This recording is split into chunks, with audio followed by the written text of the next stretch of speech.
more. Let's see, we have a question from JP, 47 and up.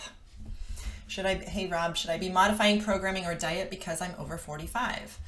Now for some context. I'm trying to dial in all of the factors that are important for longevity and health span. To be more precise, I want to retain or put on as much lean mass as possible. Difficult. Get below 15% body fat and stay there. Difficult. Maintain or increase mobility. Doable. Get good sleep. I'm good on this one. And community. I just joined a CrossFit gym. And here I was just shit talking CrossFit. So. There are some great ones. There are some really great ones. Yeah. I'm 47 and what you would call skinny fat. It seems impossible to get my body fat below 22%. I've been doing paleo for about 6 years, about 70-30. Tried keto, although I think I went overboard on the fat. And last year did 6 weeks of PSMF. That was very tough. Damn. The only thing that got me below 20% was the PSMF, but it's not sustainable. And over the holidays, I gained all the weight back.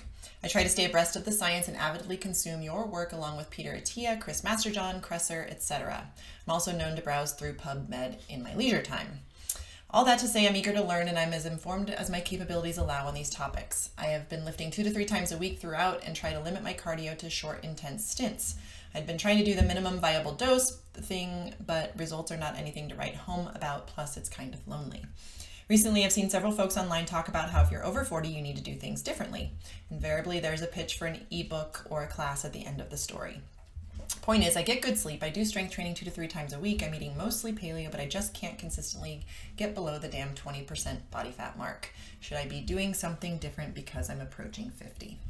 JP. You know, we had a question earlier on from an individual that had gone through testicular cancer therapies and was asking about testosterone replacement therapy. This is something that I would probably find a good doctor who could do some blood work and really assess where you are. And it's not just testosterone, it's testosterone, estrogen, estradiol, sex hormone binding globulin. Like, they need to look at a lot of stuff to really have a good sense of what's going on. If your doctor runs a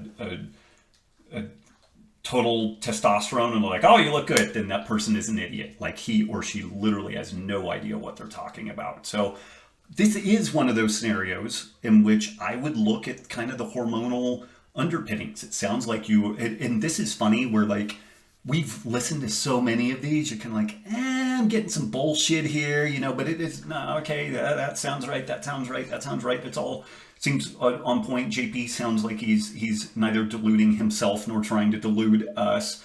And so the next thing that I would definitely look at is kind of the hormonal state, thyroid, testosterone, and everything associated with that. And if you're at the lower end of normal, this could be the case for looking into something like an HCG protocol, a Clomid protocol, or possibly even some sort of a low dose, appropriately dosed testosterone supplementation. Like and there's pellets and there's other stuff, but those are the things that I've kind of researched more. But that's the stuff that I would look at. I'm also curious about your stress levels. You don't mention it, but that can be a thing that kind of...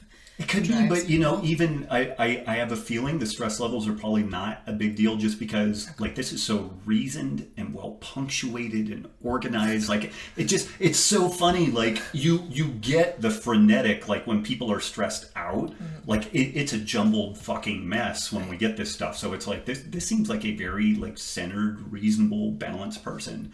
JP probably has a whole wardrobe of dresses made out of human skins because this is so reasonable. But but JP, seriously, like it sounds like you're really on point. I would be super curious to know what you look like from a thorough androgen profile perspective. And just off the top of my head, really quickly, we want free and total testosterone, sex hormone binding globulin or protein, whatever they call it these days. Estrogen, estradiol, and then like a legit thyroid panel, T3, T4, reverse T3, thyroid uptake. We'll put something together on this stuff to help people, you know, zero in on what tests they need to get. But that's where I would look, because it sounds like you're on point with everything else. And if the hormonal state is there, then the rest of this stuff shouldn't be that hard. Great. Awesome, guys. Thanks again for your questions. And to y'all that might have a question you want to submit, you can do that at robbwolf.com via the contact page. Follow us on Instagram at DasRobbWolf, YouTube. What else do we have to say? That's it. That's it. That's it for now. Okay. Thanks, wife.